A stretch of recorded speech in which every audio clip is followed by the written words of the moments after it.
Oh, yeah.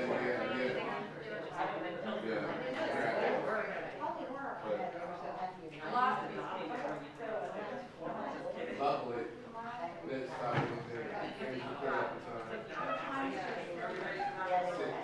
I'm like, this is 2022.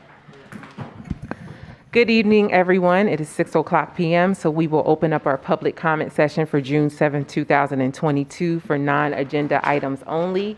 There are public comment forms in the rear, so if you would like to comment, please fill the form out. So far, we have one form filled out, and that's Ms. Chastity Frederick.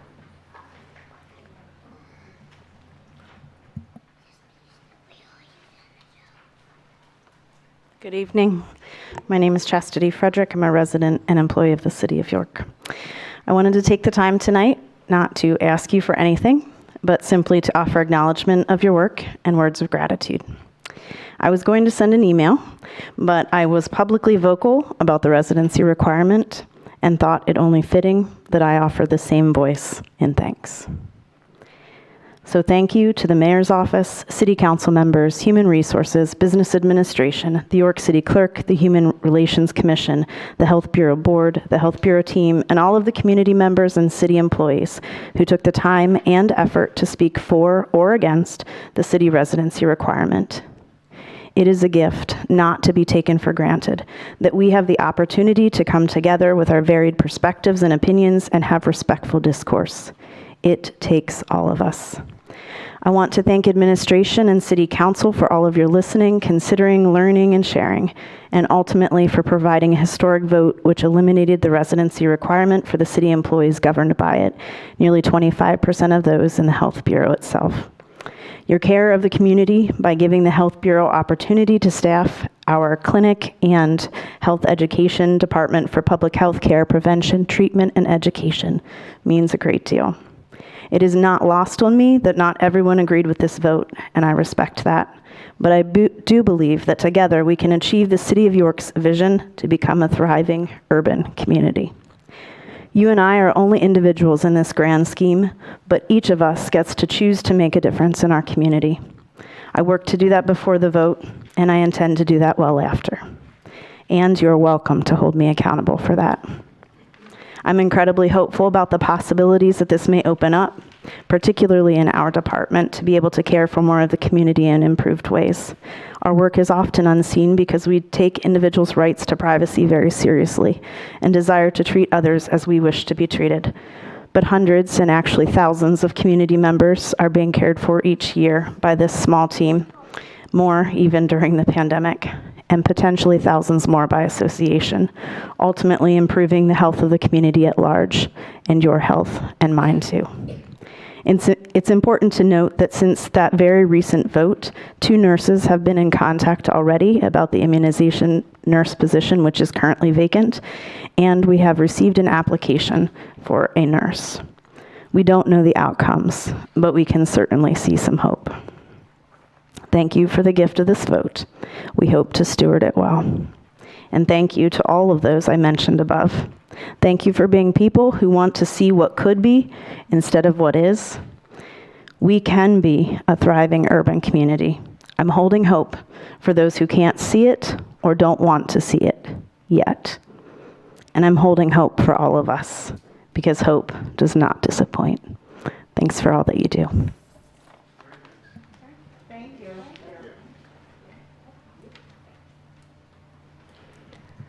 Any other public comment? Hearing none, we will adjourn our public comment session and move on to our legislative meeting for June 7th, 2022. At this time, I would like to call the meeting to order. Madam Clerk, can you please call the roll? Dennis? Here. Buckingham? Here. Rivera? Here. Washington? Here. Walker? Here. And if you are able to, please rise for the Pledge of Allegiance, followed by a moment of silence. I pledge allegiance to the flag of the United States of America and to the republic for which it stands, one nation, under God, indivisible, with liberty and justice for all.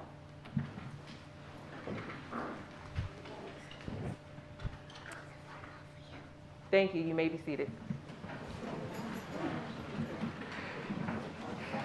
Now we will take action on previous meeting minutes from May 18th legislative meeting, May 25th special legislative meeting, and May 25th committee meeting. Council, are there any changes that need to be made to those meeting minutes? None. Hearing none, all in favor, please say aye.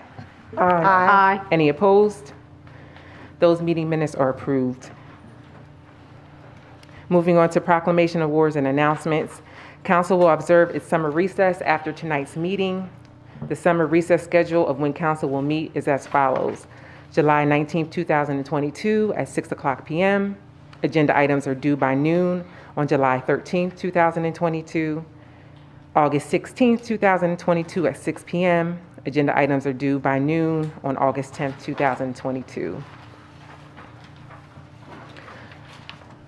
As just stated, our next legislative meeting will be held on Tuesday, July 19th at 6 p.m. Again, agenda items are due by noon, July 13th, 2022. Moving on to status of prior committee referrals, we have a bill that still remains in committee, and that is on the agenda. And now we will move into our legislative agenda. Items for consideration of consent agenda. Is there a motion to proceed with a consent agenda? So moved. Is there a second? Second. All in favor, please say aye. Aye. Any opposed? Moving on to the items for the consent agenda. Items 1 through 7. Council, please take a moment to review these items. Please share with us if there's anything that you would like to pull.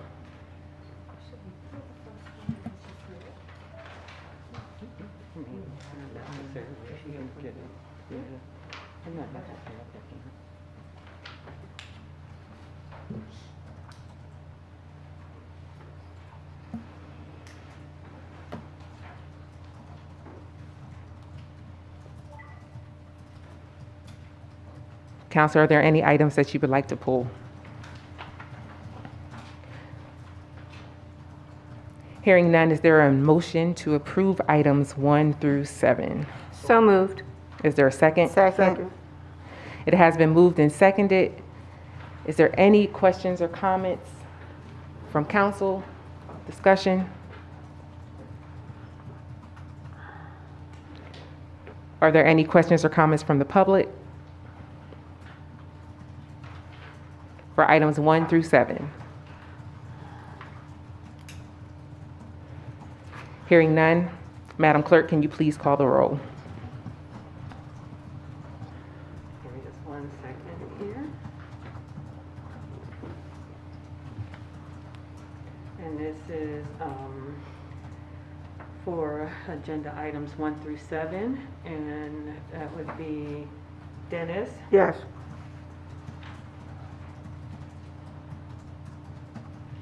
Buckingham, Yes. Rivera. Yes. Walker, Washington, Yes. Walker. Yes. Those items are approved. That is so ordered. I do believe we have Ms. Gross in the audience. Would you like to come up and say anything?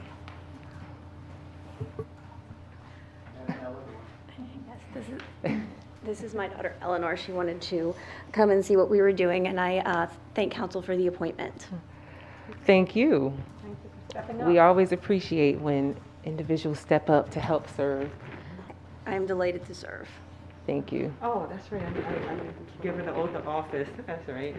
Because I asked her to be here and then I drew a complete blank. All right. You can just stand right there at the podium and you can just repeat after me. Raise your right hand if you can. All right. You want to raise your right hand too? All right. All right.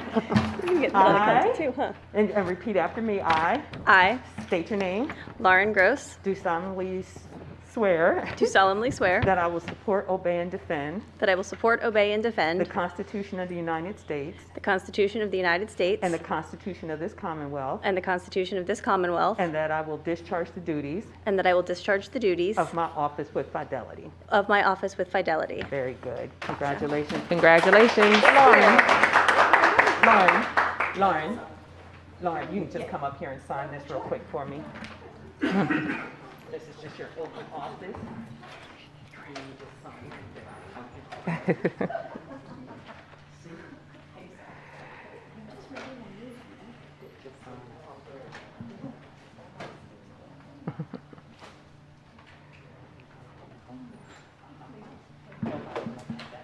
All right, thank you. It's the best service. Thank you. Thank you.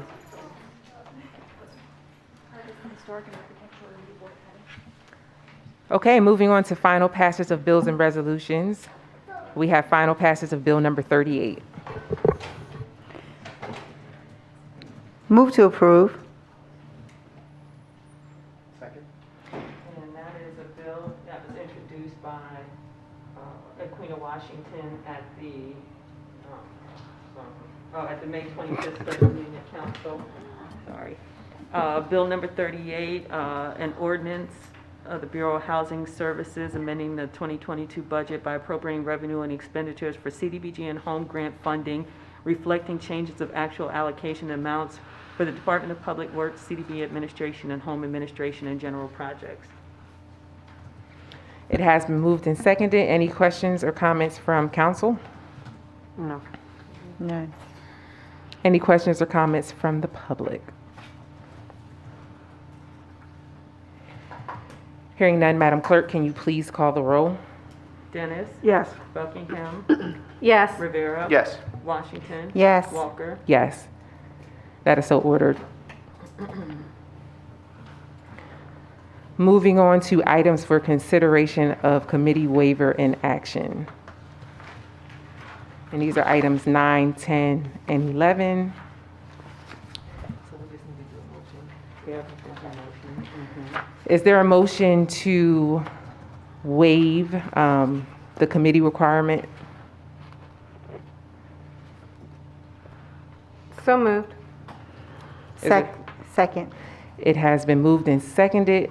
All in favor, please say aye. Aye. Aye. Any opposed? No. The waiver has been approved. So we move on to item 9, which is introduction of a bill.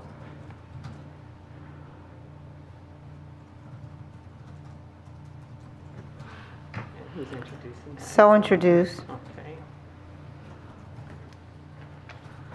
And that's bill number, that'd be bill number 39, introduced by the Queen of Washington. And that is a bill amending the 2022 budget for the Bureau of Health by appropriating revenues and expenditures for the family planning program in the amount of $100,000. That is an introduction, so we'll sit until our next legislative meeting. Next, we have introduction of bill number 40. So introduced. Bill number 40, introduced by Queen of Washington, and that is a bill amending the 2022 budget for the police department by appropriating revenue and expenditures for other capital equipment for repairs, replacement of the air conditioning units at the police station in the amount of $250,000. That is the introduction, so it will sit until our next legislative meeting. Moving on to a resolution authorizing a budget transfer. So introduced. Resolution number 77, introduced by the Queen of Washington. Whereas the Department of Economic and Community Development Bureau of Health is requesting a transfer of funds in fiscal year 2022 budget for the Bureau of Health to comply with an approved budget shift for the Safe and Healthy Communities Program. Now therefore be it resolved, Council hereby approves the transfer of funds. Move to approve. Is there a second? Second. It has been moved and seconded. Any questions or comments from council? I have none. Anyone from health or, no, I don't see any, well, I mean, I do see health, but we'll take some comment for this since it wasn't in committee. Anybody? Yeah, sure. The long and short of it is that we're at the tail, this one is one of the ones that we're at the tail end of the budget cycle, and it ends in June. So we're trying to spend up that money. In order to do that, we had to just shift it from one expense category to another in order to justify the use of the money. So that's all this is for. But in terms of not getting to committee is that the approval for the shift would have came after the deadlines for committee. When you're saying approval for the shift, Coming from the state, Sam has to, and she can explain the process in terms of getting the approval in order to okay. change the use of the money. Yeah, so for this one in particular, there's Safe and Healthy Communities. They did a budget amendment, and we literally just got it. I forget exactly the date. The state did a budget amendment? Yeah, so we did Okay. a budget amendment, and we literally just got the contract. So I think that was I can't remember the exact date, but we got it. So this is the shift to revise it after we got the contract. So they take their time for things. So we can't send it through until after we get the approvals. So that's why the approval was coming. And that came in after the committee date? Yeah.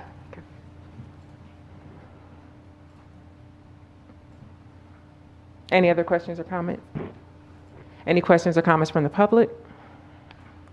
Thank you. Madam Clerk, can you please call the roll? Dennis, Yes. Buckingham, Yes. Rivera. Yes. Washington, Yes. Walker. Yes. That is so ordered. Request for future meetings. So we did approve the waiver. And so that was for items 9 and 10. So we will have a legislative meeting at some point in time to approve those items. Council will determine the special meeting date and time, and of course, that will be advertised. Is there any council comment? No.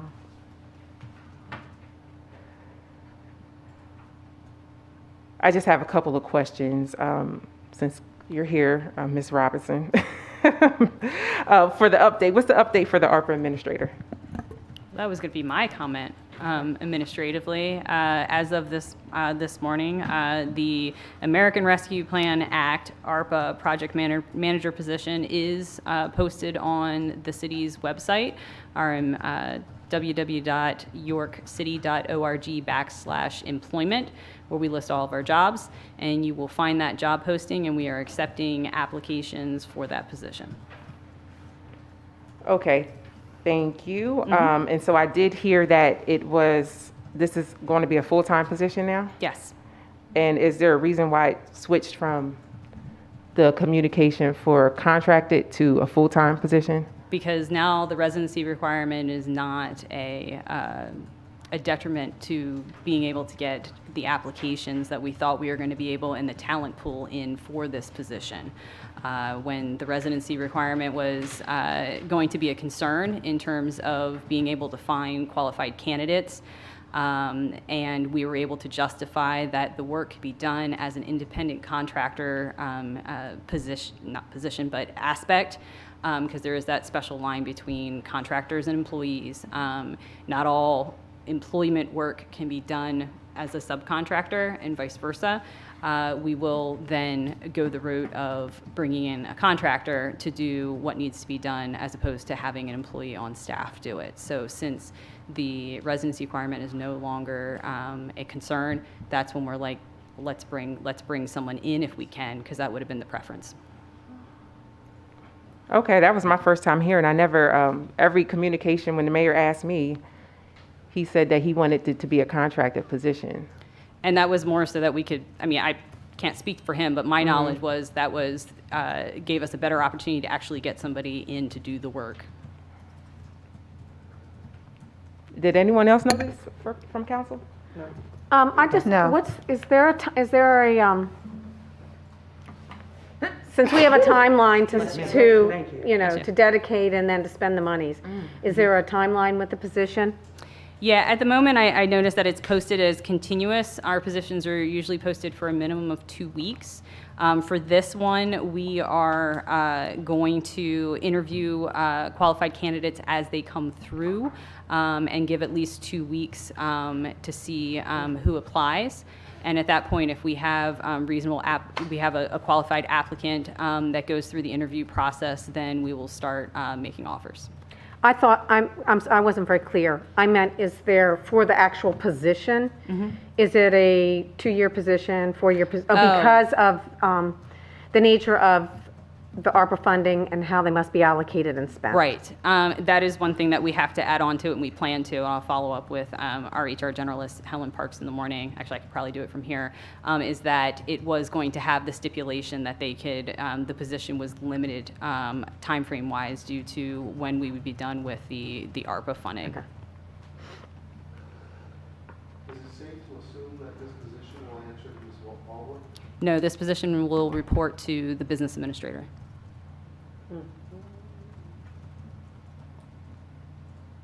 But it is expected in here that they will coordinate with the city's grants administrator, special projects analyst on all ARPA projects. So they will work together.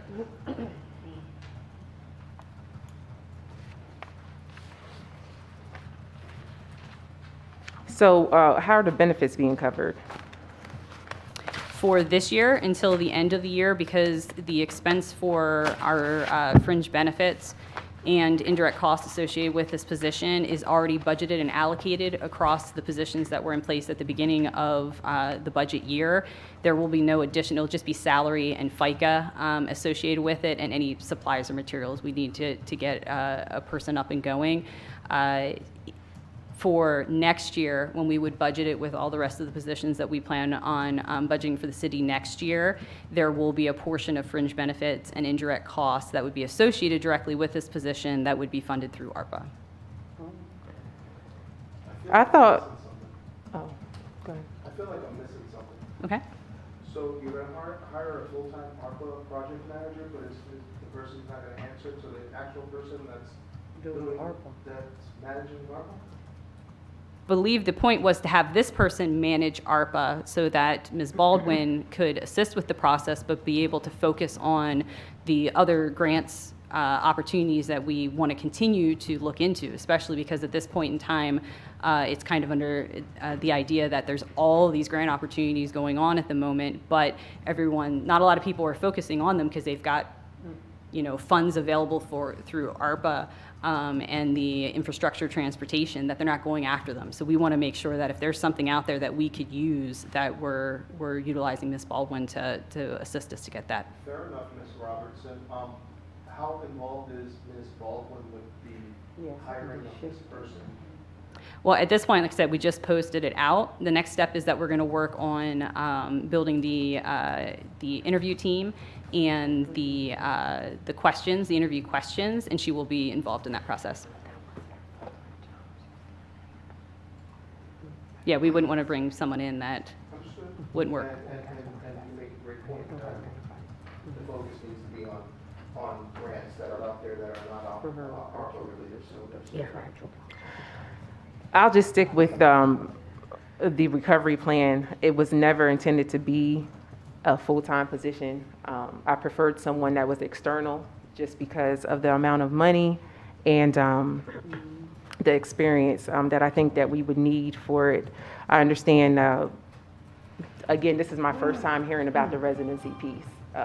The mayor asked us at the April elected officials meeting just to get clarification. He had mentioned multiple times he was on the same page. So when I sent the email May 31st and I didn't get a response, and then I heard just through other people that it turned into a full-time position a couple of days ago, I'll still stand with that. I believe it needs to be an independent contractor position. And so you're saying that the benefits are already covered for this year. It won't require ARPA. Correct. And next year for ARPA, can benefits be covered with ARPA? I thought that benefits couldn't be covered with ARPA. Ms. Baldwin?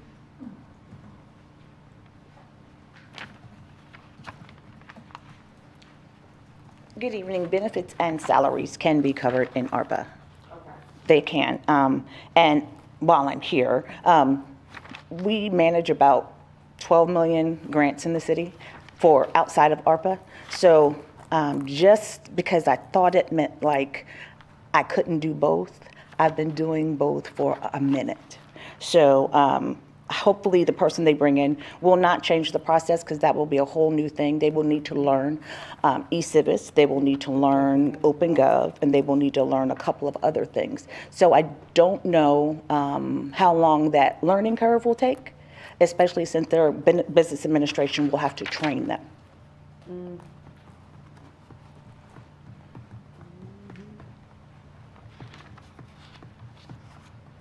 Is it possible that an independent contractor could apply? They would be considered an employee at this point. I mean, we would have to hire them on. That wouldn't be an independent contractor, would it? No, no. Okay.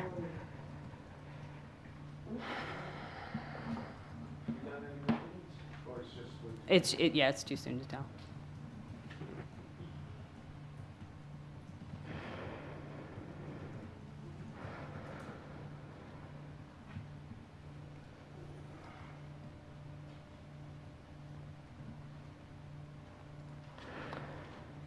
Any other comment from council? Administration comment? Nope, that was it. Again, just repeating, for all of our jobs are at www.yorkcity.org/employment. And to remind everyone again, we said it a couple times, but our residency requirement has changed. So in the past, you were interested in working for the city and being part of our team, but you had concerns about meeting the requirement. Please take another look. Because since it is expanded to York County and contiguous counties, that gives us a lot more room. And if someone's interested, we definitely want to hear from them. Thank you. We are looking forward to these positions being filled. I'm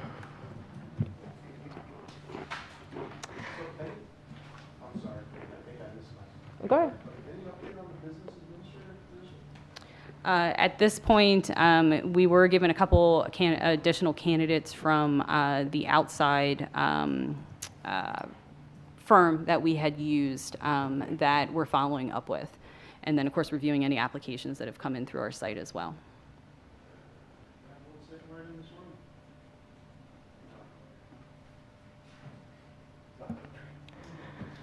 Oh, just one more comment. I do want to thank Commissioner Muldrow for hosting the Shot Spotter informational session yesterday evening. It was very informative, and Shot Spotter was there to answer any questions from the community.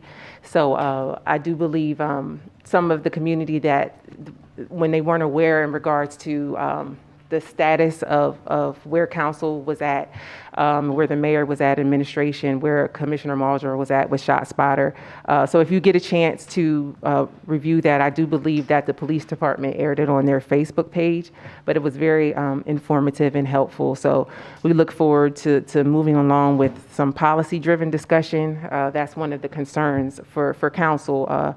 And then also, there's some things that we need to do with the city of Lancaster as well. So we'll be following up just to make sure that we get answers to the questions that we've had over the past year, because we do see the importance, and it has been communicated to us by many members within the community. So thank you, Commissioner Muldrow, for hosting that event last night. Thank you very much, everyone. Have a good evening.